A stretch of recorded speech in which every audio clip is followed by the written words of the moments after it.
Maramai, good morning. This is Judith Lay welcoming you to Manx Radio and to the podcast of this week's edition of At Your Service. Manx Radio! This morning we meet a group of young people being encouraged to find their voice and share their values, and a Merseyside minister shares the challenges and the chances that COVID has created. But let's begin in song, a morning hymn of praise. Christ whose glory fills the skies, Christ the true, the only light, Sun of righteousness arise, triumph o'er the shades of night.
With words by Charles Wesley and sung by the Huddersfield Choral Society, Christ whose glory fills the skies. 3Generate is the children's and youth assembly of the Methodist Church, and it aims to create an inclusive and diverse space for the voice of children and young people to emerge and be heard. It enables them to speak courageously and listen to God and each other. Through 3Generate, children and young people are equipped to understand and handle change and growth.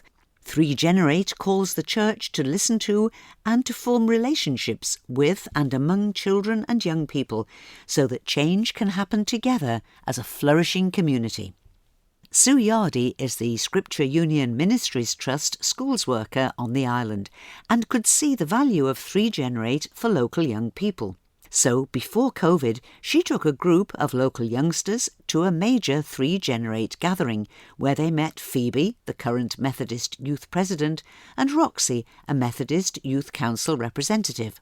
Our local young people formed an instant bond with Phoebe and Roxy, but of course couldn't meet up with them again. That was until this week. Sue Yardy and local Methodist youth worker Panda Dooley take up the story. Well, since the 3Generate trip, which the girls were thrilled about going to and found out so much about other Christians, other young Christians in the British Isles, that we decided we'd start a group called the 3Gen Squad. And we were planning on going to 3Generate last year as well, but of course COVID stopped that. And when Phoebe was elected at the 3Generate we were allowed to go to, our girls had voted for Phoebe and we said we'd love Phoebe to come across to the island. And so we've been working on trying to get her for the year, really. Well, the girls and Panda and myself, we've met up several times over the last 2 years, and This weekend actually came about very quickly. I was on a Zoom meeting and Phoebe was part of that meeting, and I sent her a message, "We want you to come to the Isle of Man." And she said, "Oh, yes, please." And Roxy had been given the Isle of Man as one of her areas to cover. And I've known Roxy a good few years now. So about 3 weeks ago, it came to pass that Roxy and Phoebe could come to the island. And so Panda and I got together and planned this weekend very quickly.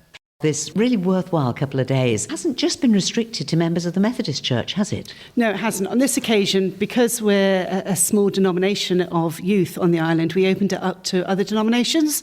So we have had people from other churches join us, which has been great because it's just opened the doors to new ideas, people realising that there's not just Methodist youth on the Isle of Man, there's people from other churches, then they can all meet in schools and see there's other Christians around. You can back each other up, you can see each other in schools and knowing that that person has the same belief as you. If you're going through situations, you can approach each other because you know each other. You've met over a weekend and built relations and foundations. For our young people these days, they need to know that they can connect with each other in school, out of school as well. But it's just that belief that there's other people on the island that has the same belief as them. It's just empowering.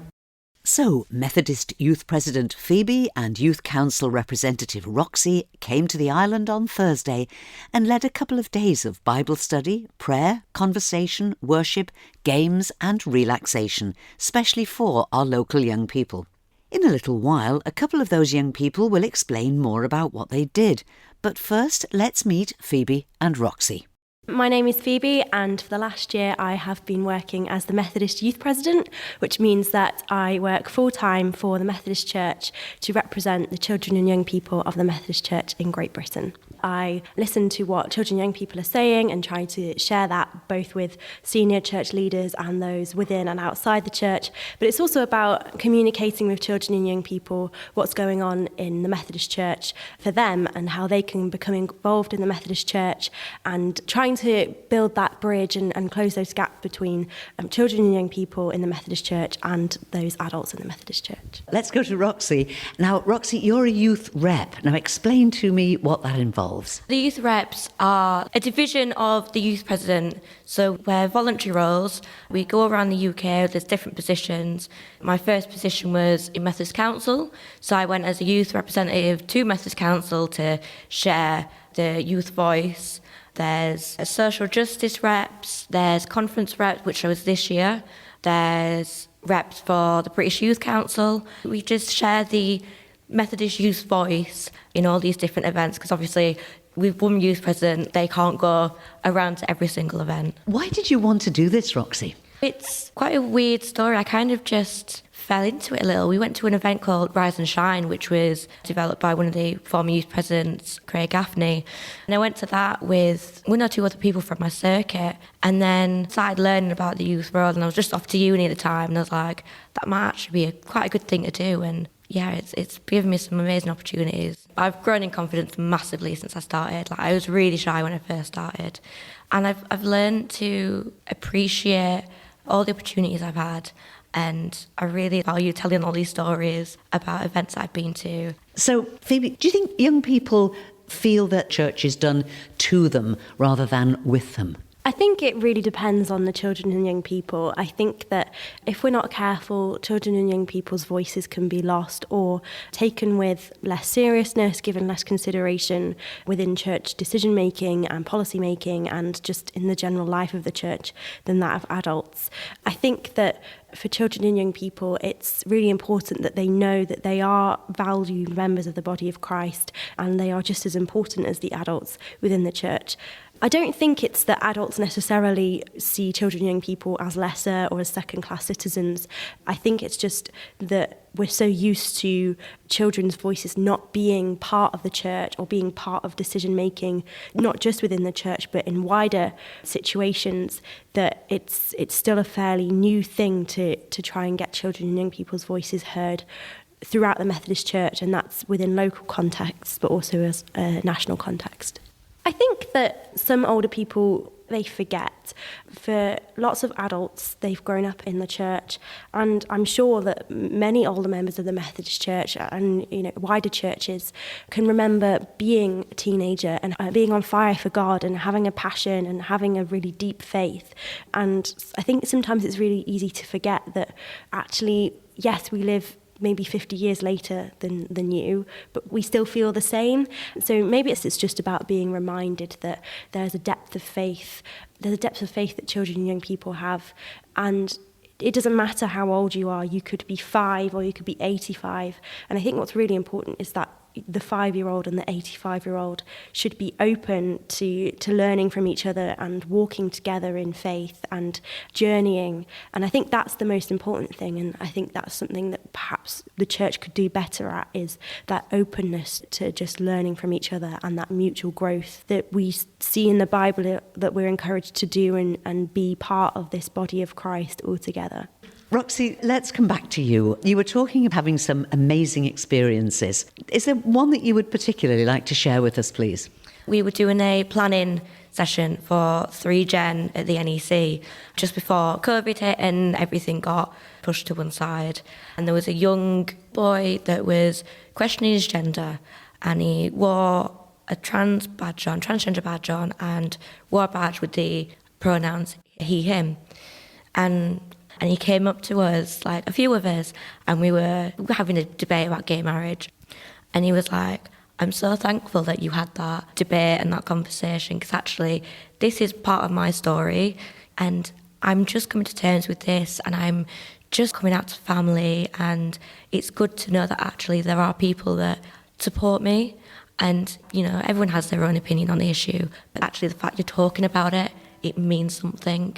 It's about a sense of community. No matter what your opinion is and what your views are, if we can all love each other, I think that's what we need. Bless the Lord, oh my soul, oh my soul. Worship His holy name. Sing like never before, oh my soul. Worship your holy name. The sun comes up, it's a new day dawning. It's time to sing your song again. Whatever may pass and whatever lies before me, let me be singing when the evening comes.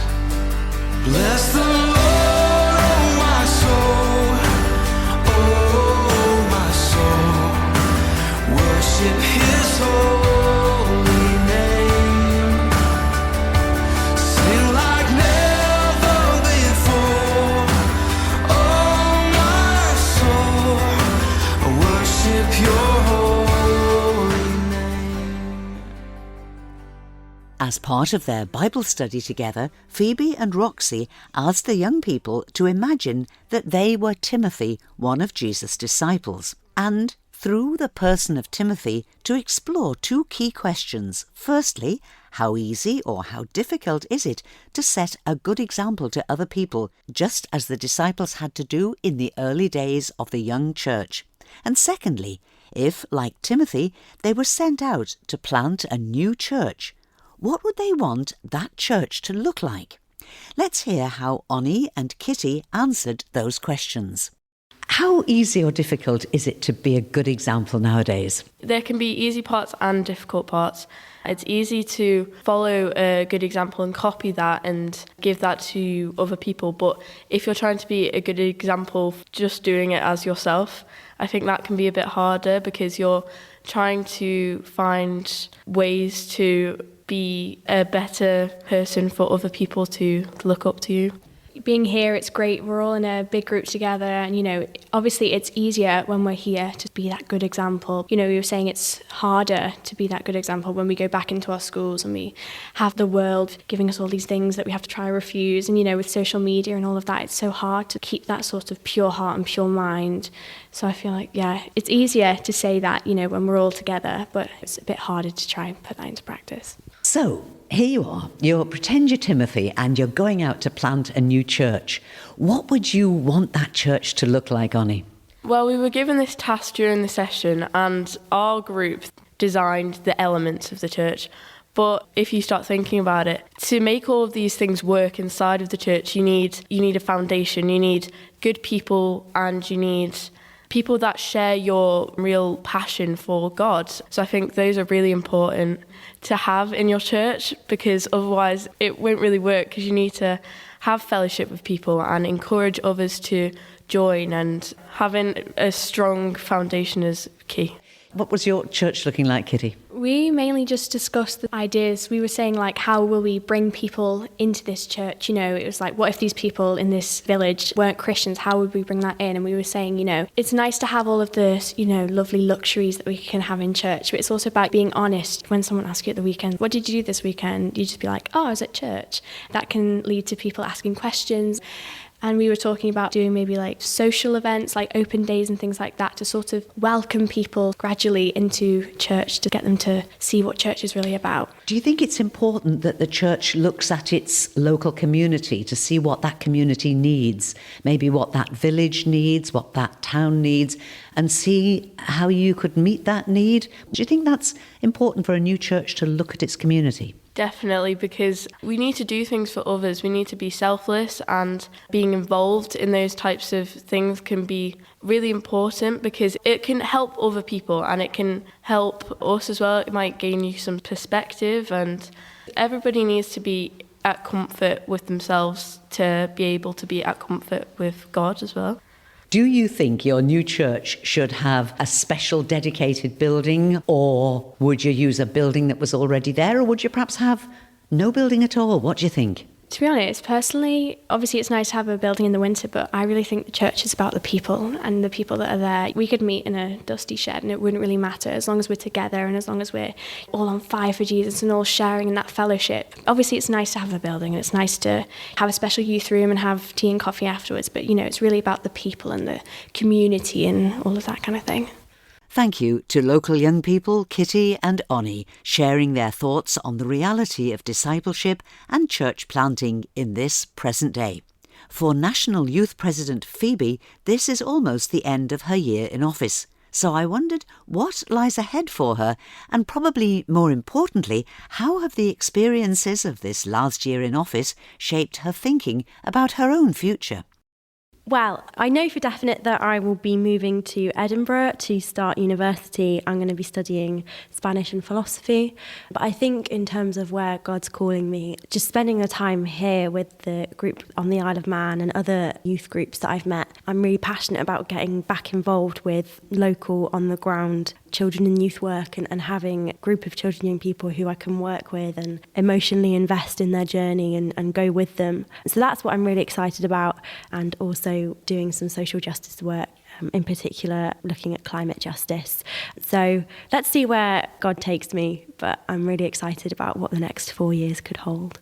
And on that day when my strength is failing, the end draws near and my time has come, still my soul will sing your praise unending. 10,000 years and then forevermore, forevermore. Bless the Lord, oh my soul, oh my soul. Worship His holy name.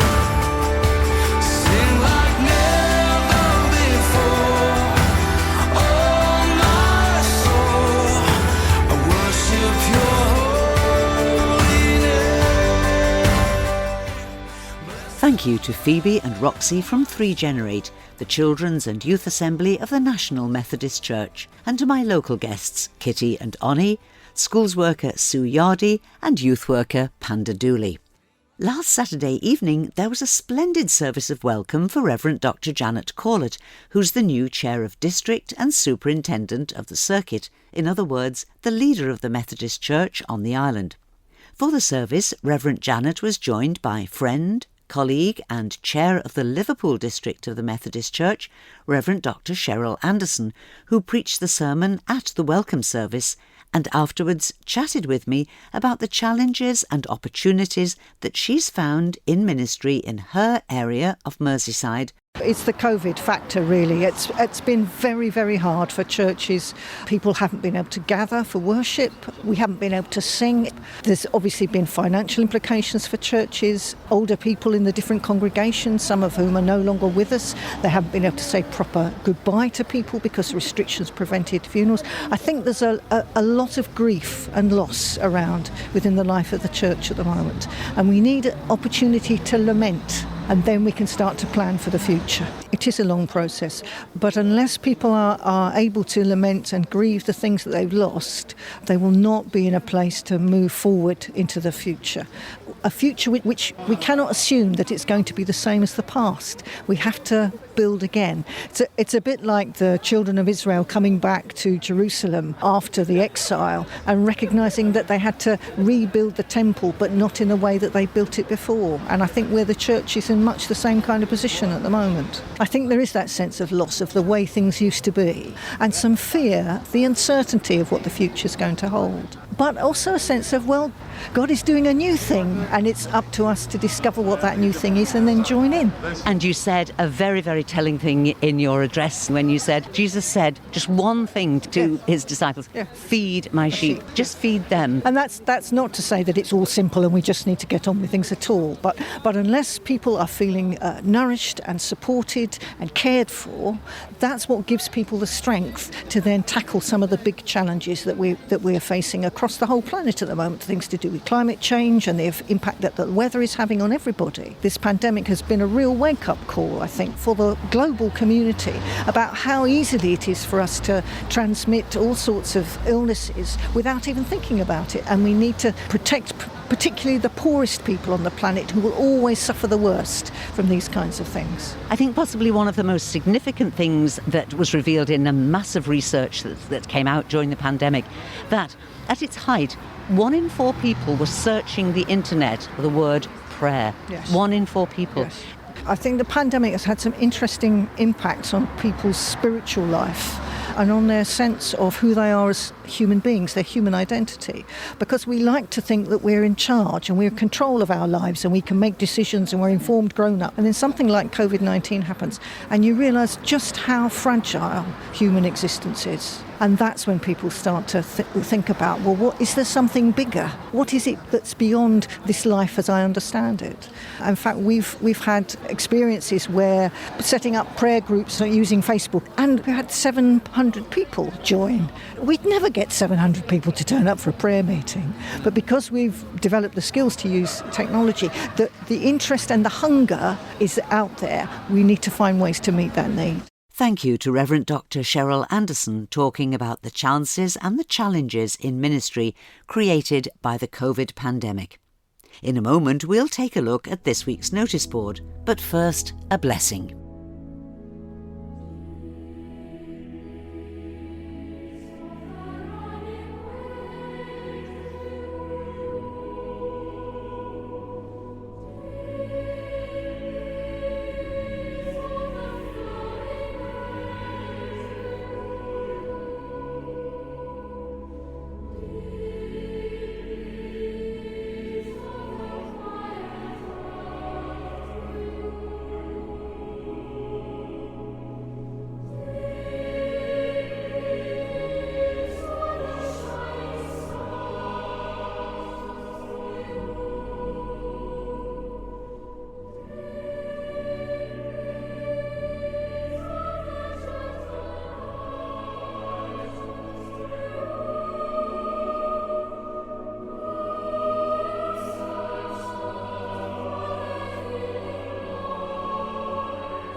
A Gaelic blessing, taking us into our look at this week's notice board.